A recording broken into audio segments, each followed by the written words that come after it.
Hey, what's up, everybody? This is Sincere from the Standard 81 podcast, and I'm here live with a good friend of mine, Victor. But before we get started, let's take a 30-second break, get our minds right, and I'll be right back with you. All right? 3, 2, 1.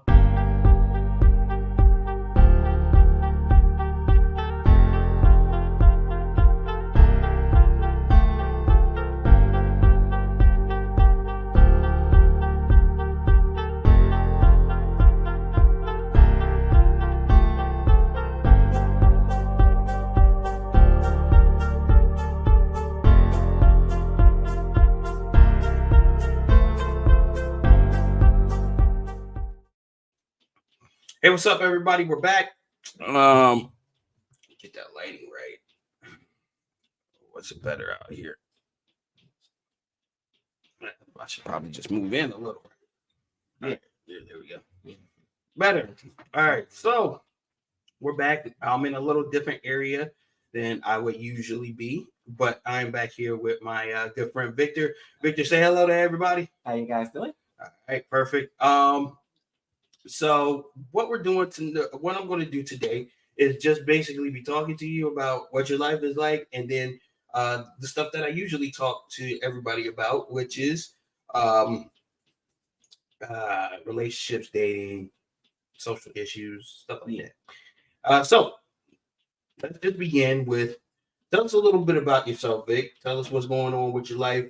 Tell us what's happening with you, and then from there we'll proceed forward. All right. So, Vic, you got the floor. All right. So, I'm Victor. I'm a very artistic person. Sorry, it's not artistic. And I write a lot of songs. I do a lot of things. What I like to do is get people together and talk about things. God has me working through that a little bit. You know, He's giving me like the foundation of that, and I'm gonna see how that goes. I'm 32, single, virgin, never did anything, never dated, never kissed, nothing. So, all right. So let's talk about that a little bit. What is it like being 32 and still being a virgin, especially in this day and age? It can be challenging. Thankfully, I don't have the identity attachment that a lot of people do to the whole I'm a virgin, I'm not a virgin thing. It was just instilled in me at a very young age that it's worth the wait. And I've seen the fruit of that in people's lives. And I was like, yeah, it is worth the wait. So I never really had that pull to just be like, okay, well, I know that it's right to be a virgin, but I'm just going to go do it anyway. I was never that person. I've always been a long-term thinker. So it was just always a conviction I had. I think because it wasn't necessarily my parents that told me to, even though they have that same belief too, it wasn't necessarily my parents that was like, oh, well, make sure you stay a virgin until you get married. It was like, I went to church and they told me, but I would say I just always kind of had that whole marriage before, sex mindset. So. Okay. So you said you grew up with that same set of mind, and I don't want to pry too deep into this, but tell us a little bit about your upbringing. Did you come up in the church? Did you what was your life like prior to now? Okay. So basically with my life, I was always in church, like born and raised, typical church boy, Let's see. My parents are both believers. They both believe in Jesus. Let's clarify when I say God, I mean Jesus. They both believe in Jesus. I believe in Jesus. I was 12 years old when I gave my life to the Lord. And I would say I was in my early 20s when I really started taking it more seriously. Yeah. All right. So cool. What would you say is the biggest thing that made you want to go towards Christ and knowing Him for yourself? The biggest thing, it was like I always knew He was there. Mm-hmm. It's like, even though I was raised not to believe in certain aspects of Christianity, I still knew, okay, he's there, and I want to get to know him. I want to know who he is. I want to know more about him. And to do that, I'm gonna have to go as deep as I can. And so once I started to believe in like the gifts of the spirit and things like that, it's like, okay, so now this is here, and now me and God are talking more, and I'm writing down what He's saying to me. So basically, my prophetic gifts was starting to flourish just from that. Mhm. And so that just made me more curious, and I was like, I gotta know more. Okay, so cool. When it comes to your interaction with um, relationships and dating, how do you feel about that whole thing? And how do you feel about today's structure as far as people meeting and what's going on? I know we talk about this a lot. Yeah. So feel free to speak as free as you want on this particular topic because I know we talk about it a lot. Yeah. And let people know what it is you think about all this and what's happening. Okay, so here's what I think when it comes down to the whole dating and courtship thing. I think so many people grew up in the world or in a household where relationships weren't taken that seriously, or they just weren't. What's what I'm looking for? They weren't considered as seriously as they were supposed to. So they saw a lot of stuff. They've been under a lot of stuff. They've been first-hand recipients of a lot of stuff, and so they may not see it as like this grandiose thing. They might see it as something more to have a little fun with and be like, okay, this is okay for now. And when it goes sour, I'll just go find something else. And then you got some out there who do take it seriously and who are like, I want to do this. I want to do this the right way because they did see it the wrong way growing up. They're like, I don't want that. But since I realized I don't want that, maybe I can go out there and do something better than what they did, than what my parents did, than what my step parents did or whoever, and make a difference. Because I think that's what happens. There are still people out there that care about people and want to make a difference. And so because of that, they're going out of the way to say, I'll start with the family and make a difference there, and let that be put on display for everybody to see, and that'll start affecting my community and so on and so forth. So I think those are like the two different parties that are out there. What do you think the biggest problem is with our culture and our generation as far as selecting mates and in marriage in that particular vein? And then we can talk a little bit about culture in general and society. So tell me what you think the biggest problem is with our culture and selection of mates in dating. Okay. So what I think the biggest problem is that people go into it. This is gonna sound probably controversial, but thinking more about themselves than they are the other person. You do want to go in there thinking about yourself because you are going to be affected by what you're doing. But if it's going to be like a relationship, it's not just about you, it's about the other person too. So it's like, is this going to be good for both of us, or is it only going to be good for like one of us? And if it's only good for one of us, you already know it's going to go sour. So that's another thing. It's like you got your convictions, you got your core values, you know what you want going into this thing. So have that when you go into it. And if yours and the other person don't match up, then it's like, okay, this ain't gonna work out for both of us. We need to just move on and save the time and not just do this just because everybody else is doing it or because you want something flashy or whatever. True. So, what do you think? In premise to that question, what do you think is the biggest problem with society in general, overall? What do you see as the glaring issues? Because we know that there is the liberal community. We know that there are the resistors. We know there the religious. There are many different factions within this whole thing. What do you think is the standout problem, and how do we fix it at this point? And can it be fixed? That's a good question. So, main problem I would say is there's a lack of actual love, like the sacrificial love. You know what, if it costs me something to help this person, I need to do it. And because we have governments and stuff, and so we're thinking, okay, well they're supposed to like fix this for us. So we leave it to them instead of starting on the ground level where we are and letting it build up to the government. Because I think once the government sees, okay, wait, even they're trying to do it, even they're doing something where it's more sacrificial for them and it's working, and I'm seeing something I can make a foundation on as a governor or as a mayor or something. And so they see that, and that changes their mindset. And then they're like, okay, let's do something about this. Let's get our people together and do something about this. So I think it does start there where are we really willing to sacrifice and do like what's what I'm looking for? Do what it takes no matter what it costs us to really see our community flourish, starting from like the home first, starting with ourselves and then the people, our significant others, and our children and everybody else. Okay. So you feel like we need to do the work. And when you say we, do you specifically mean the church, or do you mean we as people, as in individuals, like individual person? Let's see.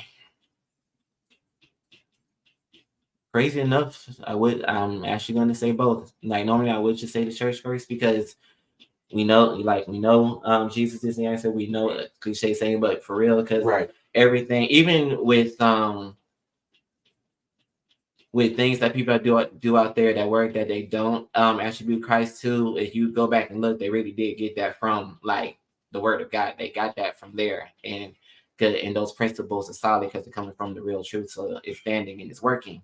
So in that regard, yeah, the church should be doing that, and because the church is so focused on they're more. I feel like the church got really Western mindseted, and then they started looking after all this stuff and whatever. And they start depending on that more than they do God. And so that kind of led people to just kind of be like, okay, we're going to throw caution to the wind and do what we want to do. And then the church started looking at themselves, not introspectively, but more like, what do I want to do? How's this going to affect me? Instead of thinking, how can this be good for all of us? And I think that's where it stands with the church. As far as individuals, though, I feel like if you want to make a difference and you want to do the right thing, be willing to like make the sacrifice, be willing to do what you have to do. If you see a need you can meet for somebody, meet the need. You know what I'm saying? Like I remember, example, I use myself as the individual. I was in Subway. I had just got a sub or whatever. I knew it wasn't, I've been kind of in an interesting place job wise since June, because yeah. And so I'm like, I don't know when I'm gonna get another sub again, but I was like, this person come up to me and they asked me like for money. I said, I got something better. I know you want food. Take this up, take the half of this up. We good, And I still have what I needed. He still had what he needed. And I could have just given him the whole sub and been like, I know I got a home to go to. I'll be fine eventually. I'll be okay. I got to suffer for a little bit so this person can be good right now. I'll do it, And that changes things. It makes an impact on people because a lot of reasons why the people are the way they are today is because they haven't been loved right. Like not whether it's by like their family or just by the people around them. And they're saying, you know what, ain't nobody else gonna look out for me. I'm gonna have to be the only person to look out for me because I know how this world is. And then when that happens to a whole bunch of people end up like that, you get this craziness we're living in today. So okay. So you feel like the biggest thing that is holding us back is the lack of love. Yeah. Is the lack of having compassion for each other and really feeling things out. But let me say this.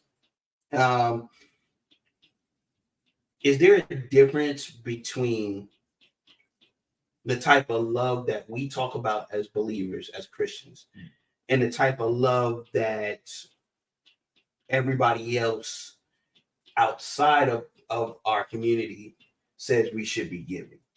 I think so. Because the first thing I think about when the world says love is love that doesn't require you to change. Love is like, just accept me how I am, even with the toxicity, even if the thing, I come toxic, love me as the toxic person I am or whatever. And just know I'm not going to change. This is the way I'm always going to be. And I shouldn't have to change for you. You should just love me how I am and just do it. And I think the reason they say that is because they don't have the power in themselves to change. Of course. Jesus has the power to actually help you change and like stay changed. Right.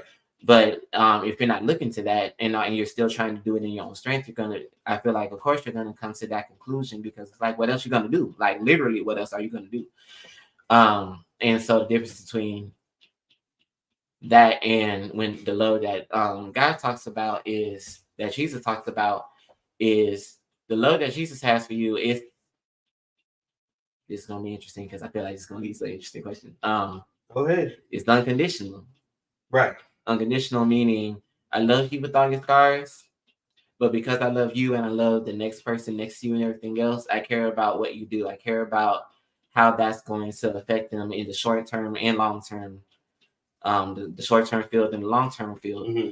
And so I wanted to give you a love that's going to actually prosper us and flourish us in a way that that won't hurt you in the long run, that won't be bad for you. So the way I like to look at that is love is unconditional. The type of love we're talking about is unconditional.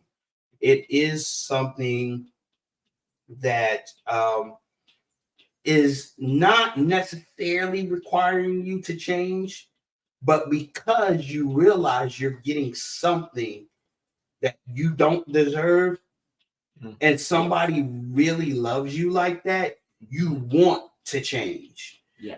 For instance, like when you're in a relationship or you're in a marriage, right?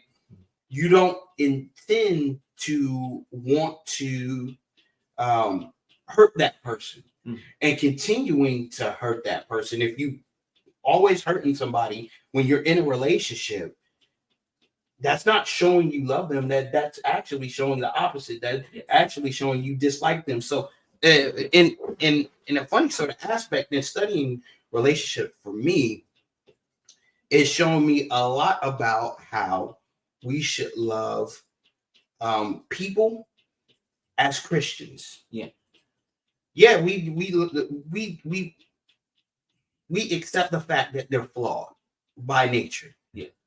But we don't want you to stay that way. Yeah. If you say you want to be a part of us and a part of God's kingdom.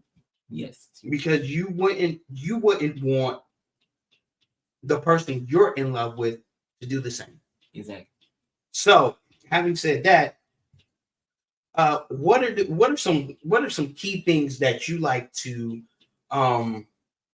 look into as far as your personal relationship, and what are some of the guidelines that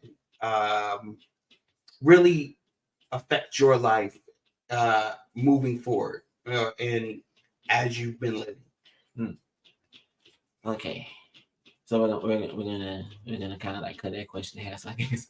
Yeah. When you said personal relationships, like do you personal relationship? Do you just mean like you mean romantically? Do you mean like friendship wise? Did you mean just in general? Any type. So personal, romantic, however you want to touch it, because honestly, the way I see it is if you can go at one level with somebody and build a personal bond with them or build a friendship bond with them, eventually it's going to build to the point where you may build interest. And that, of course, for us is a female. Yeah. But it can continue to elevate and grow the more interest is there, the more you see that caring, the more you see that concern, the more you see that love. So tell us what's guiding you as far as your connections, and it doesn't necessarily have to be romantic. You tell us about your friends, but just tell us the principles that basically guide you in your day-to-day dealings. Okay. So my first thing, of course, I'm a Christian, put God first. Because God is the ultimate person that cares about everybody. Me just going by what he wants to do and how he wants to do it with people. That drives everything. And his big thing, God's been putting this in me. Jesus has been putting this in me very strongly, especially over the past 2 years, I would say, is like the law of love. Like, how am I treating this person? Like everybody. How am I treating this person? Because how I treat them is what they're going to remember the most, and it's going to change them the most. It's like if you have a good employee and you treat them like crap, like it's gonna mess up their whole performance. it messes up their whole performance. It messes up everything. You start treating them like a valuable person. Then they're like, oh wait, so I really do make a difference. Maybe if I do this job right, it'll actually lead to something good. And so it's kind of like it's a it's almost like a basis of functionality. So that law of love is that big thing with me. And so like I still gotta work on it because my relationship with my parents ain't the best. But yeah, that's one of my big things is the law of love. So with that also comes extending grace to people. Really, because like me and my friend, I haven't heard from him in maybe like a day, so I'm wondering how he's doing. I haven't heard from him, but I'm extending because I know him and I took the time to get to know him. I'm extending grace to him because I'm like, he might be going through it right now. He might just need time. You know what I'm saying? So, and when you spend enough time, so I would also say that's one of my big things. If I'm gonna really have a friendship with somebody or whatever, time is one of my big things. He who wants to be a friend must show himself friendly. That's been ringing in my head. True enough. Very, very strongly over the past 2 years because I've had to do it, and I'll even say I got to do it. It's an honor to do it because it's like the life that comes out of a person when you really pour into them and show them that you really care because you were actually there when they needed you to be there. You said, it was hard. It was a sacrifice for you to be there. Maybe they were rough around the edges, you know what I'm saying? And like you had to kind of put up with it. But when you talk to that individual and you find out why they were rough around the edges in the first place, what got them there, because that's something people don't think about when you see a rough person out there, what got them to that place? Like, why are they like that? They probably wouldn't. When they were younger, they probably would have never guessed they would have turned out like that. They probably never wanted to be like that in the first place. They probably give everything to never be like that again, and they just want to get healed. And they're serious about it. And because they've been through some rough stuff, they'll say, I'll go through some rough stuff to be healed. I went through some rough stuff before. I'll go through some rough stuff to be healed too. And if people don't understand my process, all right, they don't understand my process. But when you make up in your mind, you want to go get to a good place, you'll get there. Like, you'll do what you got to do to get there. I want you to expound more on that extending grace, because I think that is something that a lot of people like to say, but they don't quite understand. And the fact that you brought it up, I want you, and you said that's a principle you're trying to live by. I want you to expound on that just a little more and tell the people what you mean by extending grace. Okay. So by extending grace, I mean, when you find yourself in a rough situation with somebody, give them the benefit of the doubt. Really consider all the scenarios that's causing a person to do something or not do something. Like even tonight, like we started late, so I considered for a second. I was like, yeah, and like I had it's okay though. Life happens, Cause see, but that's the thing. I know that life happens. That's another way. That's one of the first ways you can extend grace. Life happens. Like that a person can't be at nobody's beck and call. A person can't they can't always be there. Even if they desperately want to be there for you, they can't always be there because sometimes, especially if they have family members or something, and something like really happens, they really can't, and they may like desperately want to be there. And so there's that. But also like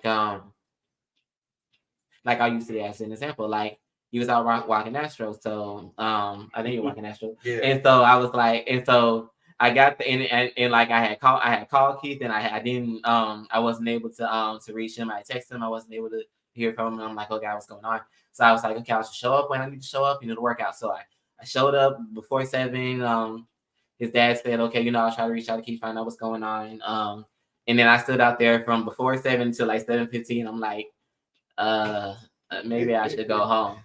And I had already had a week, but I was like, well, maybe something's going on and you just can't reach me. Let me think about it, because I know the type of person he is. Getting to know a person will cause you to give them a little more grace, because if you know how they are, then when something goes wrong, it's like, okay, well, I know how they are. This person is a reliable, responsible person.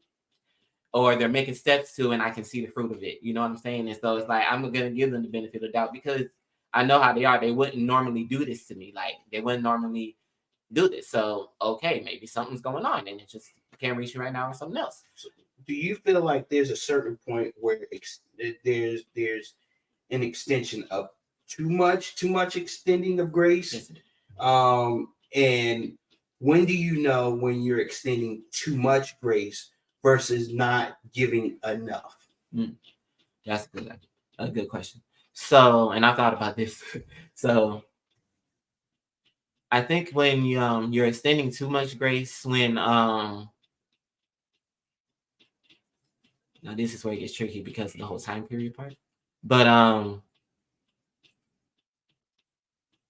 I would say when over time you've had a lot of patience with this person and the person's showing they're not showing any remorse for what they're doing to you that's wrong or what they're not doing to you that they should be doing. That's good. When you don't see the remorse, that's when you know. Because I have times where I have friends, they'll do something, they'll come back to me and they're like, I'm sorry, that wasn't okay. And it may take days, they may need time, they because something may happen and they might just be angry and they need their time. And I'm like, okay, they need their time. When people are angry, they need their time, you know what I'm saying?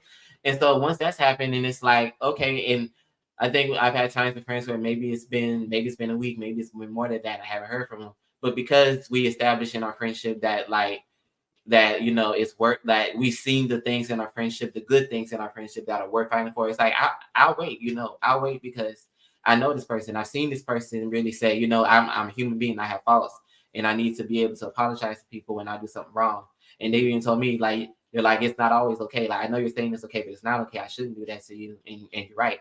And so, and when you see stuff like that, that's a sign that person's really trying. And even if that person, like, say, like, you gave them, maybe they owe you something, like some money or something, and they haven't paid you back. And they said they were, and they haven't. It's been like a month or something. And by that time, you've given up on. You're like, okay, this person is proving to me they're not going to. But then let's say that next month they do pay you back, and they're like, oh wait, you really did remember. Like, you really weren't telling the truth. You really weren't just going through it. Okay, And so that's the other thing that can happen. So sometimes that's another thing. A person who keeps going after you gave up on them, that speaks volumes. A person that they gave up on you, and you still go the extra mile to say, I'm gonna still pay this, I'm still have integrity, I'm gonna still pay this person back. I said I'm gonna pay him back. They may think I'm lying because I've been taking forever to do this, but I'm still do the right thing and pay him. That also speaks volumes. That's a sign that you haven't extended enough grace. And like I said, a sign that you have is when it's like you don't see any remorse. You don't see them putting in, even if it's like just a small effort. You don't even see like a small effort, like, they tried to at least let me know that they couldn't pay me back, versus like they don't even call you unless they can't pay you back. They just don't, they ghost you and you don't even know what's going on. So let me ask you this question. Do you feel like the principle would apply to that same principle would apply equally or more in a romantic or a relationship or a marriage?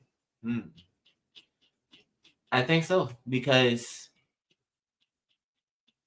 a relationship normally, normally your goal is for the long term, like your whole life.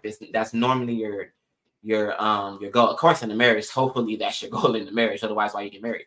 But yeah, because that's when in a romantic relationship is when you're the most open with somebody. You're the most unveiled. You're the most vulnerable. You're the most dependent, on them. You're putting all your trust in that person very strongly. God first, of course, and then the other person.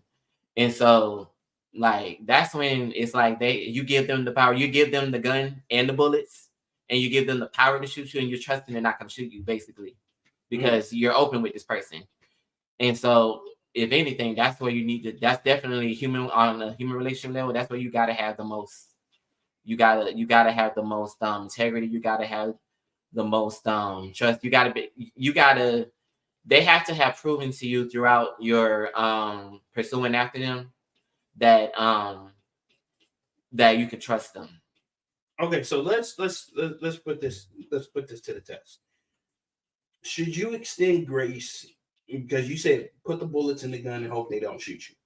What happens when you have put the bullets into the gun, you give it to them, and they shoot you? Should you still continue to extend grace, or should you just leave it alone at that point?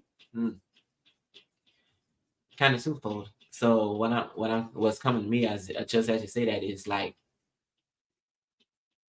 I don't know. It's like it keeps going back to the remorse thing. It's like if that person cheated on you and they're freaking devastated, like devastated because it's something they thought they would never do, and they're freaking like, I can't even believe I did that. I can't believe I did that to another human being. Like there is really messed them up. They're like, please God, let this person take me back. Please God. And they're saying, look, whatever it takes, I don't care if it takes counseling, I don't care if it takes interventions, I don't care if it takes me like never having ways to contact anybody else but you again, then whatever it takes, I'm willing to hurt. Like I'll hurt more than I have to hurt now if it means that you're better off and it means that we're good. And also, if that person's like, you know what, I feel that way, but I don't know what I'm gonna do. I think it's better for me to let you go so that you can have something better because you don't deserve for this to happen to you. Mm. And so even if you're not in that relationship after that, like if a person is responsible enough to make that call like that, then I would say at least, I hate saying it like this, but at least you could probably at least be friends, after that. Right. At least that, especially if you're believers, because it's like, okay, you got to forgive that person. Y'all gonna be living it up with God up there for all eternity. You know what I'm saying? So you gotta fix it somehow. Do you think That's there tricky. how much of a correlation do you think there is between our relationship with human beings and our relationship with Christ? What do you think? Do you think they match each other, or do you think you build one and then build the other?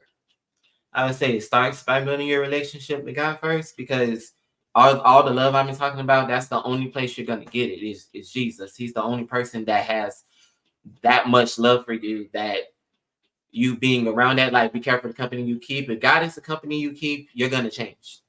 If God is you become what you behold. So if God is the person, if Jesus is the person you're putting before you, you're gonna change, because it's like this God, this person named Jesus has been patient with me.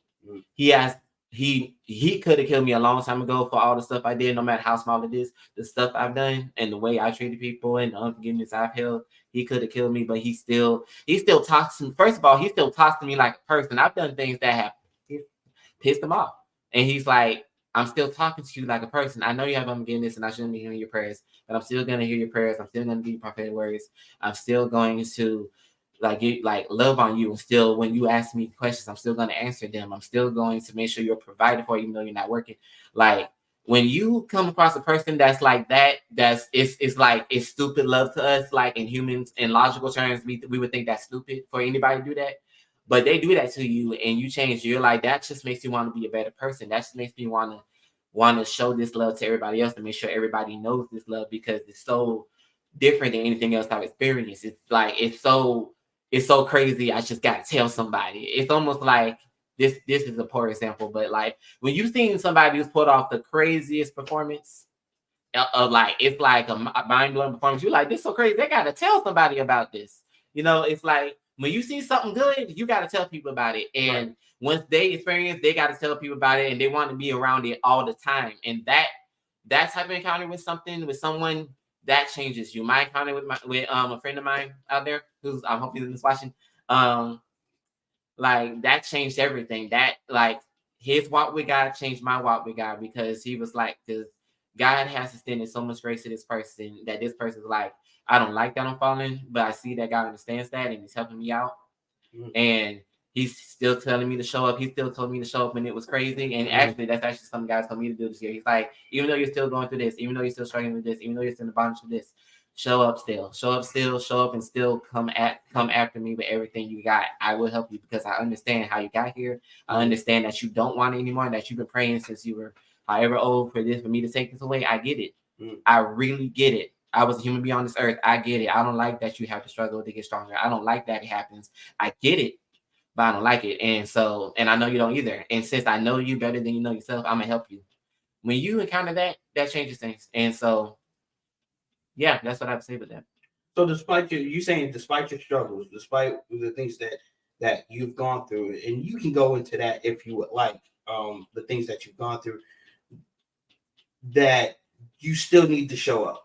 There's still something a part you have to play in order for the relationship between you and God to work. Yeah. So let me ask you this question. How come it is we understand that in so many different aspects, like especially out in the world, we got to show up all the time for our jobs and the things that we do. But it seems like in our relationships, we don't want to show up either for each other or for the faith that we follow. Why do you think that is? I think people expect, because it just hit me when you said that. This is interesting. So the two things we expect to be perfect and just be like this amazing experience is your relationship with God and your relationship with your significant other. And when they don't go right, when they don't go the way you expected them to go, and whatever you watched on TV or whatever your parents or whatever even church told you it was supposed to go, when that it doesn't happen like that, you start, because you already came in with those expectations and all that stuff. It doesn't work out. You're like, what's the point of me showing up now? It's like it didn't turn out the way I was told it was going to go, or that I thought it was going to go. It's not perfect. And then what happens is, so many people go through some really effed up stuff, and then they go through that, and then they want to get in a relationship that's good. They probably even went through some healing and need to go through more healing if they have the reaction that we just talked about. And then they're like, I'm hoping that this will work. I'm hoping that this one will be the one that doesn't fail me. People, first of all, let's get some straight. People are going to fail you. We're human beings. Right. It's like it sucks. I still have to learn that with my own self, and just like, okay, I know you got a traumatic tie to being good all the time, but you it's okay. You can be angry. God told me that beginning of last year. You can be angry. It's okay. Like, be angry. Like, it's be angry and not sin. Not don't be angry. There's a difference. Right. And so, like, it's human to be human, for lack of a better term. And so that's what I would say with the human aspect of that is that person, like I said, probably needs to give that person more grace. And it's like, because that person went through life too. Like, that person probably went through heck too and decided, I'm just going to be better anyway. It's going to be hard to get healed back, but they went through the process and they got healed. And so that person that other person may be like, maybe, we should make it work. Why don't you want to make it work? Because I think what we got is worth it, and see, that's the mindset you want to come into, something in. Like I said, when you see something good in somebody and you see it's worth fighting for, it's like, as hard as it can be, because it can be hard, like real talk, life can just be hard sometimes. It's worth it though. Like, I've seen in other people's lives before. I'm never in a relationship, but I've seen in people's lives. It's worth it. It's worth fighting for. It's like, if you have something good in the world that doesn't take stuff like that seriously, and you get something with someone that wants to take it seriously, it's worth fighting for. Fight for it. It's worth fighting for. Fight for it. Because who knows I'll be honest, who knows if you get another chance to get something that good, especially if that person's loyal to you, in spite of the stuff that you have done, because we all done some stuff you've done. If that person's still loyal to you, you probably want to reconsider, like, to saying, you know what, it's not working the way I thought. This person's not making this money. This person's not this height. This person's still going through this. They're still struggling hard with this, but I see they don't want it, but they're still struggling with it, even though they don't want it. Oh, they're still struggling with this, so maybe I shouldn't be with them anymore. It's like, no, heck, you don't know. You might be you might be God on earth to that person. You know what I mean? And what I mean by that is, you might be the way God reaches that person and says, okay, you might be the way that God says, you know what, I still love you in spite of, because that changes people. I've heard testimonies like that. Well, this person was like, they was mad at me, but they still stayed. And that caused me to feel like I had to change. And like I said, it is very important that you see that person wants to change. Even if they're doing it every single day, if they want it to change and they're trying to make strides, they're like, I did everything. I blocked everything today and I still watched it. Or, I prayed all day and I still got in that fight, or whatever it is. And if you see that person working towards it, stay with them. Because you don't get many people that want to do that. You got there's the message out there today is love me for me, and if it means I'm a horrible person to you, love me anyway, because that's what love is. Love is love. Like, that's not true. That's not the way love is supposed to work. Love and respect go together. They are not separate. They are not separate. And so you're gonna come into we are all born into a world where people go through some really, really messed up stuff. And it's gonna change them. They go through messed up stuff. They didn't ask for it. They didn't ask to be born into that. They grow up with that. If they could have had it different, they would have. But of course they're mad. Of course they're really sad. Of course they're kind of traumatic and they're kind of shaking all the time. They went through something. What else was going to happen? It may be, it sometimes it just takes them meeting the right person that say, you know what, I know somebody who can help you. You know what, I know like this person that can get you this job. I know this person that can get you a home. I know this person that can get you some food or something, you know, or I know a way that I know a way that I know a God who can actually heal you of what you're going through. Like you don't have to stay going through what's an example? Schizophrenia or something for the rest of your life. Like you can actually get healing from it as long as it takes. Like that's the power of wanting something. As long as it takes, you'll go for it. It's good. It's good. I didn't go on top of you. No, Okay. that's good. That's good. That's good. Yeah, that is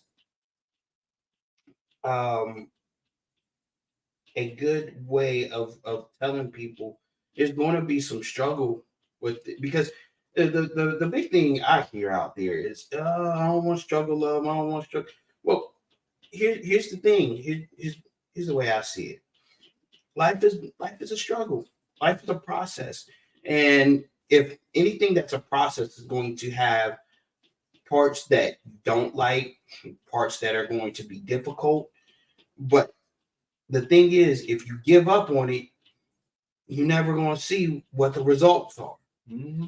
And I believe that we have, well, at least here in the States, we have been so privileged with convenience Mm-hmm.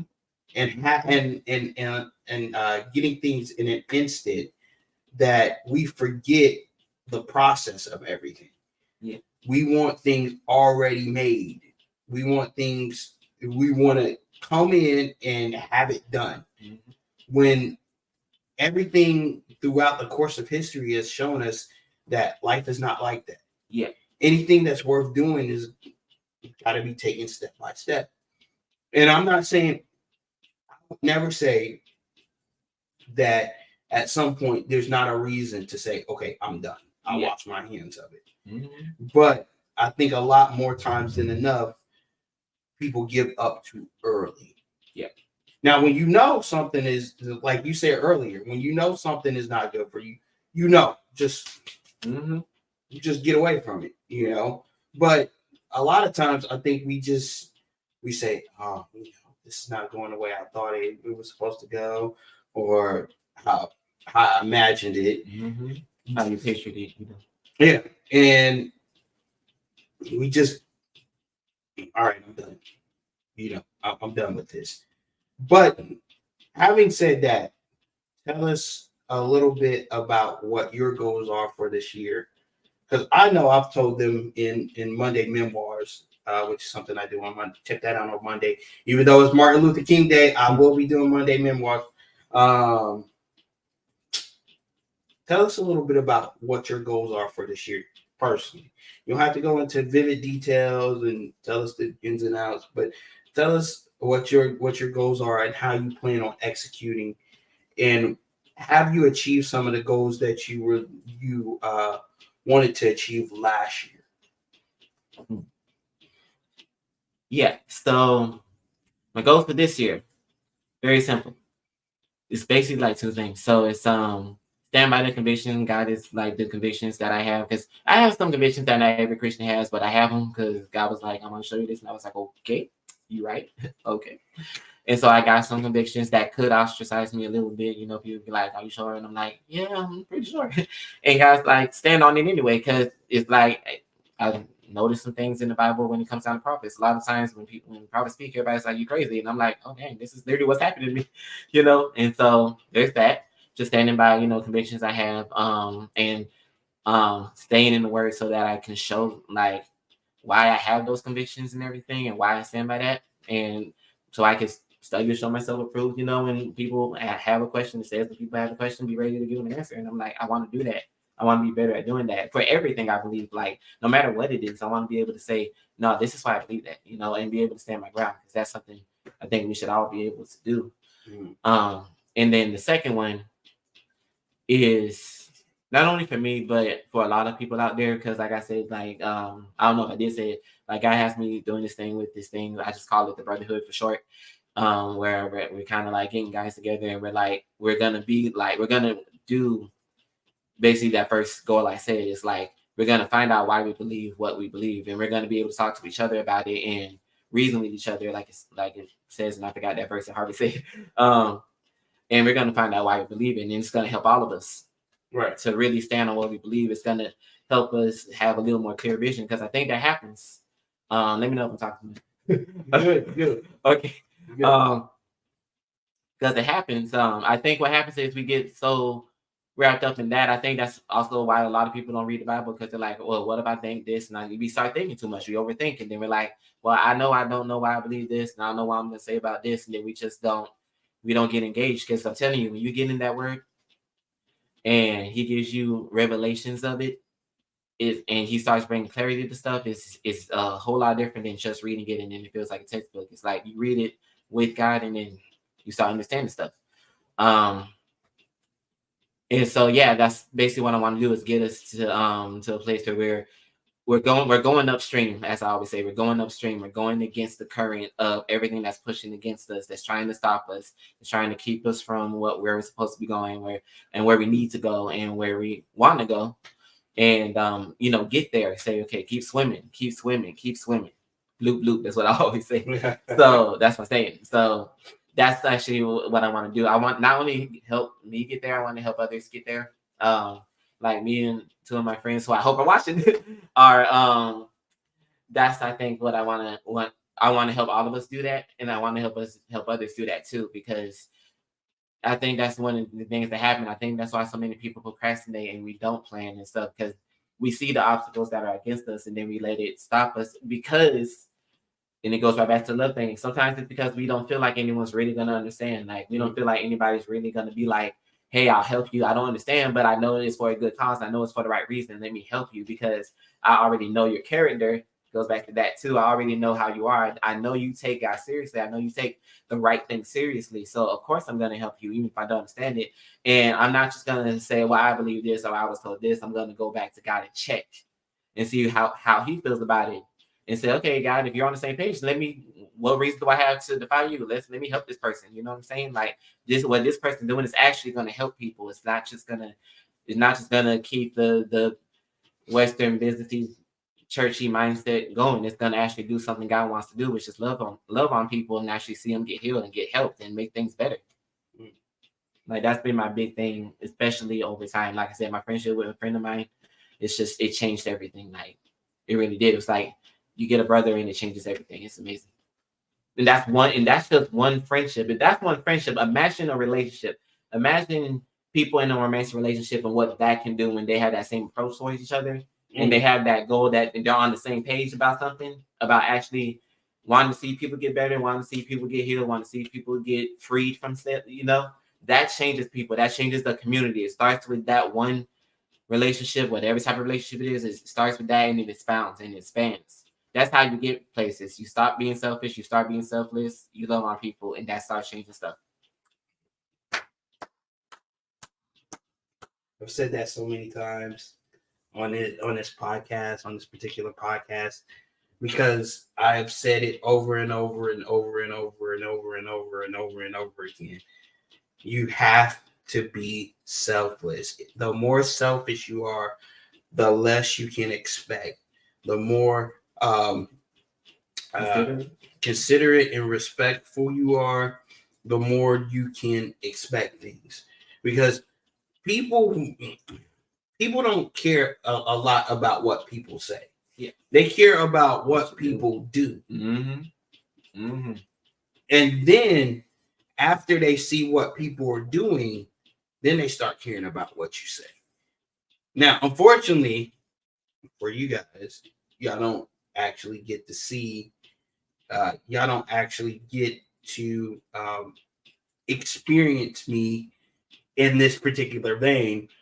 But I'm hoping that through consistency and continual posting and continuing to open up and invite different people onto the podcast, that they will begin to see the kind of person that I am and the kind of character that I have, and that my sentiments doesn't change over the course of time, regardless of who's watching and who's not watching, because that's just a big thing.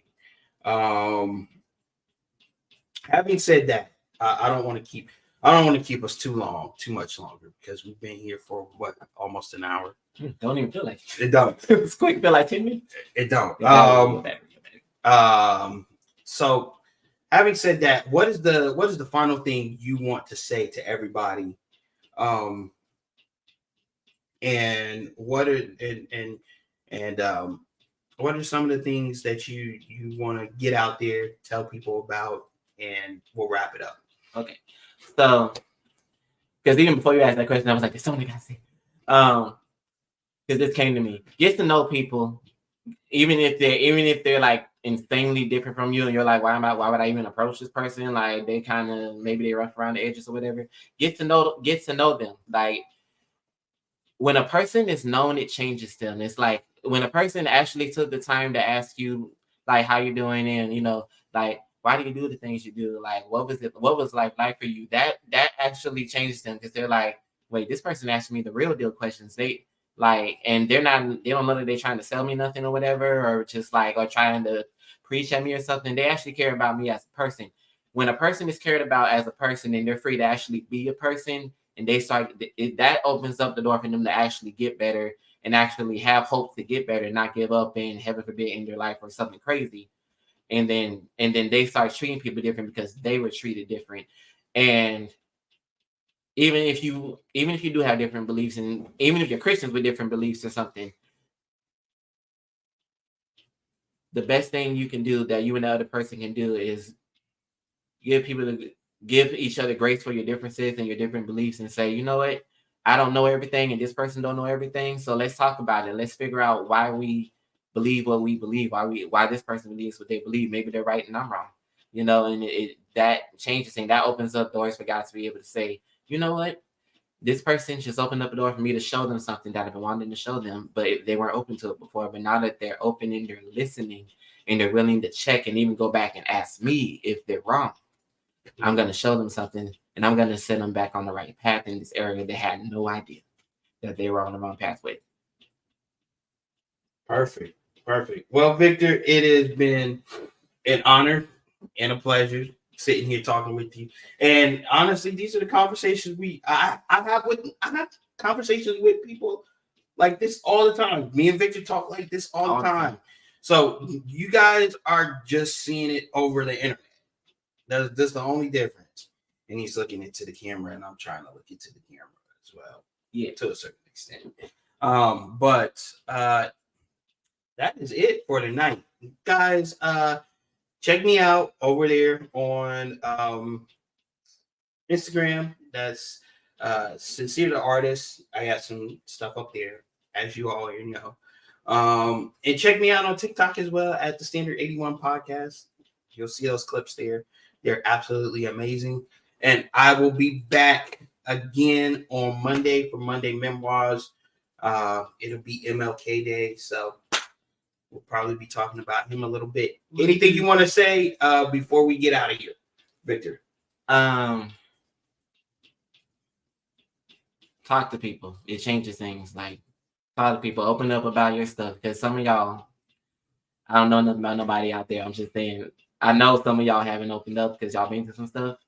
Open up to people. Like, you'll feel better when you open up to people. You'll learn something about yourself when you open up to people. Like, there's people, once I started opening up to people, like, and telling them about myself, because they were actually willing to listen, it changed a lot of stuff. It's like, okay, so now everybody hates me, and everybody wants to treat me like stuff, like, that changes things. You learn more when you open up and when you listen. And so, and when you love, that changes everything. That's all I got. Having said that, we out. See you next one. Peace.